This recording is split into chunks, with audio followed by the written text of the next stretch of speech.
But now we're going to take off with an airport update. And who better to do this for us than the CEO in charge and boss to around 4,000 workers. He said it sort of goes up and down between 3,500 and 4,000 depending on time. And who doesn't know someone who works with or at the airport, and what will it look like when it's built? Half of the people there are locals. Simon Hickey has more than 30 years experience across aviation, construction and retail.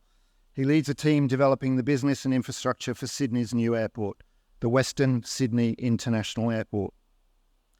And as you know, this is not just a job for Simon, it is a mission that he is taking on with a passion.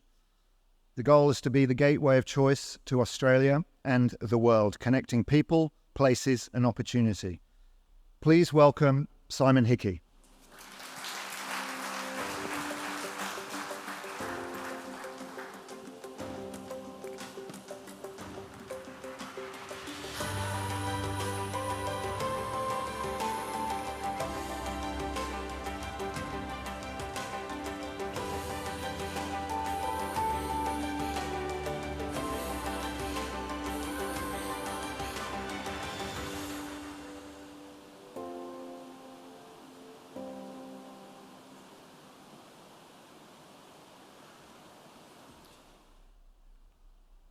Morning all. It's great to be here and have an opportunity to talk to you about where we're at with the airport and the opportunities that are going to come.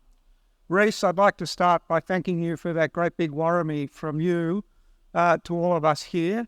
You know, as a young man starting out, you're a very impressive presentation. So thank you very much for that. So why are we building Western Sydney International Airport?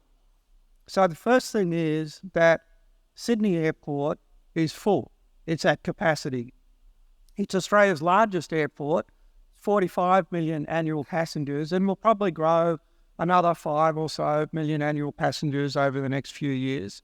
But because it's curfewed and has other restrictions, it is full. So we need to address aviation capacity, and we need to do that in a 24/7 perspective. So why do we need that?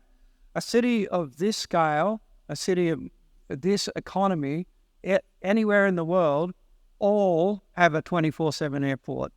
But more importantly, in Australia, Melbourne, Brisbane, our key economic competitors on the East Coast, they got one, and they're growing.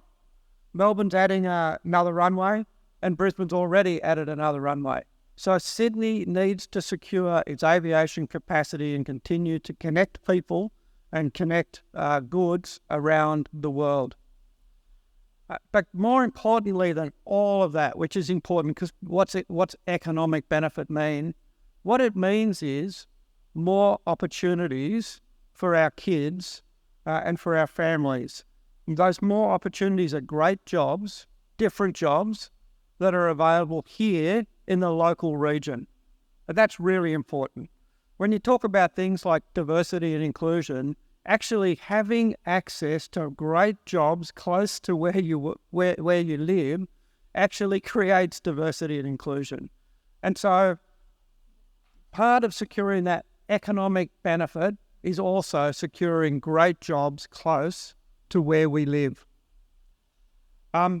It also means improving access to aviation around the world. I was just talking about if you wanted to get across to Europe, and you know, we all know that airfares are extraordinarily high.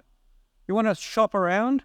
So, you know, we could look at other airlines. Vietnam Airlines flies to Europe. But if you fly Vietnam Airlines from Sydney Airport, you're going to go to Ho Chi Minh City, and the layover and the wait for the connecting flight is 10 hours.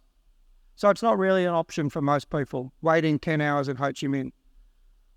By having a 24/7 airport, we can connect Western Sydney, Sydney and the world in a much more seamless way, which means that actually makes sense for airlines. They now go, oh, now I connect all that traffic and I can connect it seamlessly. And that is part of them building their business cases. So it improves aviation access for everybody coming to Australia, coming to Western Sydney and leaving and going around the world. Also, our air freight capacity. So again, we're losing air freight to Melbourne and Brisbane today because we don't have appropriate facilities. We're going to address that in Western Sydney. And that means more logistics centres will come, but it also means that we can actually work in the modern economy. Modern economy is bringing, with AI and robotics, bringing things closer, the final manufacturing closer to where consumers are. And guess where consumers are? Here in Western Sydney. And so we need to secure that overnight air freight capacity. But it drives opportunity. So we can have strawberries that are grown in this area and in this region. We can have them in the Hawkesbury, for example. And we can have them on a plate in Singapore or on a plate in Tokyo overnight and for breakfast the next morning. So how good is that? And so ultimately, how big is this going to be? Well, we predict that around $25 billion GDP impact by 2060 as a result of this airport. So that's reasonably big. Where are we at? We are on track and we will open at the end of 2026 for passengers. As you can see, what used to look like farmland is now looking very much like an airport. This is a modern, efficient airport. It's developed with modern technology. It works so the pier structure means that aircraft don't back into each other. It means they can get in and get out quickly. The baggage system is in the terminal and then comes straight out along that pier to the aircraft that are there.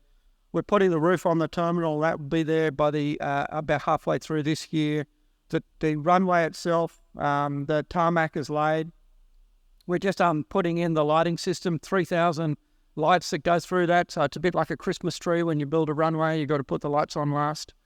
And then this is the road network. So these are the bridges that go to the metro station.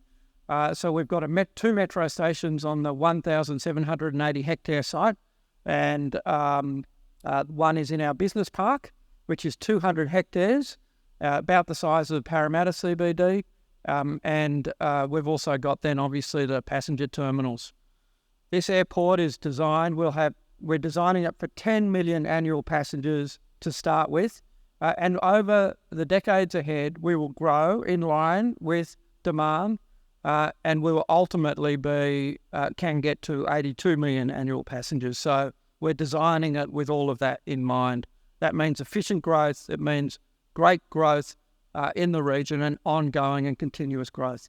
To be fair and to be honest, we've never seen anything like this before because we haven't built a greenfield airport in Australia for over 50 years. The last one was Melbourne Airport where we moved it from Essendon.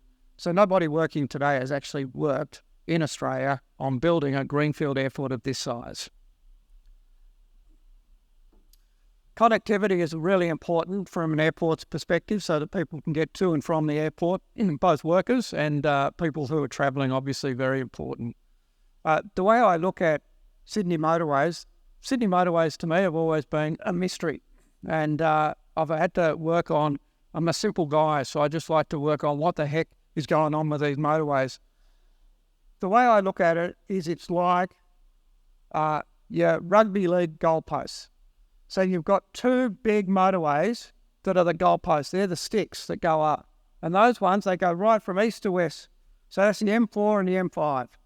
And every other motorway just tries to get to the M4 and the M5 because they're connecting most of the traffic that's going anywhere in Sydney. So as we know, the M4, just over here, goes up to the Blue Mountains. The M5 diverts off and goes down Southern Highlands and onto Canberra. So they're the two goalposts. And then across those, you've got the crossbar. And the crossbar is the M7. So the M7 connects the two most important motorways, the M4 and the M5, that actually are the most important motorways in Sydney. And that's the goalpost. So that makes it really easy. So what we're doing is off the crossbar, we're building a new motorway, the M12. And that M12 is going to connect straight into our car parks. So that means it's easy to get to. So that for most of Sydney, it's easy to get. So it's easy to get west, it's easy to get east, it's easy to get north, it's easy to get south. Can't say that about Sydney Airport, I don't think. That actually makes it very convenient. It means that this will be a preferred area, and it opens up a whole new array of opportunities for inbound tourism, of people where they can go and where they can get to, and that's some of what we're talking about today. We're also getting a metro, and the metro is going to go from St Mary's through to Bradfield, the new city centre that's being built with jobs in mind, jobs and residences. So, as I said, that metro will have 2 stops on the airport site, and then it will connect to Bradfield. And that's what I call a good start. And I'm asking for government now and into the future to think about the expansion of that metro so that actually Sydney can be connected. Because connectivity helps to drive economic benefit. Airports are all about connectivity, and we need to connect Sydney to itself. We need to connect the west to the west and the west to the rest. That opens up a whole lot of more gems to discover. Now, I go around the world and I talk to airlines around the world. It takes me about an hour to describe to them what is happening here in Western Sydney and why we're building this airport and how it's connected. But it also provides all the inbound travel with new destinations. And these are the ones that are a little further afield. So you could do clearly your first night. So 28% of all inbound visitor into Australia are here for VFR, so visiting family and relatives. Now, and we know that 100% of our inbound tourism travellers spend a day in the Blue Mountains. If you're staying in Sydney, you'll go to the Blue Mountains. We know that. But what you could do is spend your first night in the Blue Mountains, which practically nobody does. You could stay your first night here in Penrith, which practically nobody does, right? So we need to wake up and actually embrace that opportunity. We need inbound operators who actually are selling that message more than me. But that is a massive opportunity for us. Huge. That you can get up to the Hunter region, 90 minutes away. You can get to the Central West, again, about 90 minutes. Southern Highlands is within 60 minutes. So these are great destinations that don't exist today. Of course, you can still go to the CBD. And you will. Of course, you want to go to the CBD, get the ferry over to Manly, have a look at the Opera House. But actually, that's not where the life is. The life is in and around that, as we know. And so actually, we've got to make sure we're attracting visitors to our gems, closer to home. Now, you can't go to everywhere because there's just too many places. But some of the things, the Western Sydney Lakes, the Winter Sports World, the new Bradfield City Centre, which is going to be 1 metro stop away, Sydney Zoo. So Tay enjoyed it so much she took a boyfriend the next day. Best thing that ever happened. Mount Annan Botanical Gardens, Warwick Farm Racecourse, the Powerhouse Parramatta, and of course PSQ, Parramatta Square, and the dining precinct, not just there but everywhere around Western Sydney. These are just some of the examples of where inbound travellers could end up because there's a new airport right there.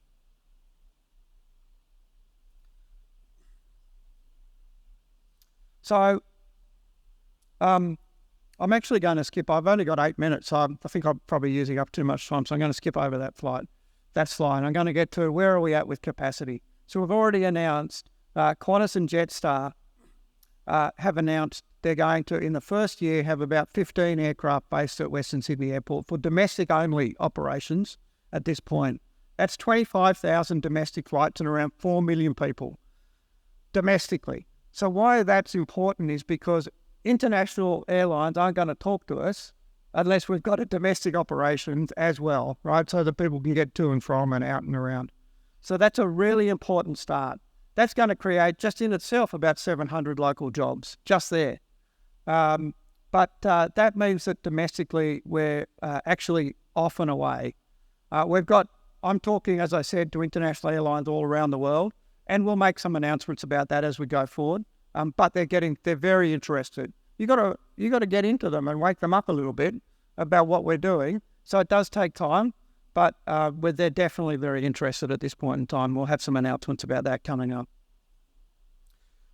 We're also got a stage 1 of our 200-hectare business park. So we're going to actually build another hotel there. And the reason we're doing that, and we'll build commercial centre and we'll build some retail there.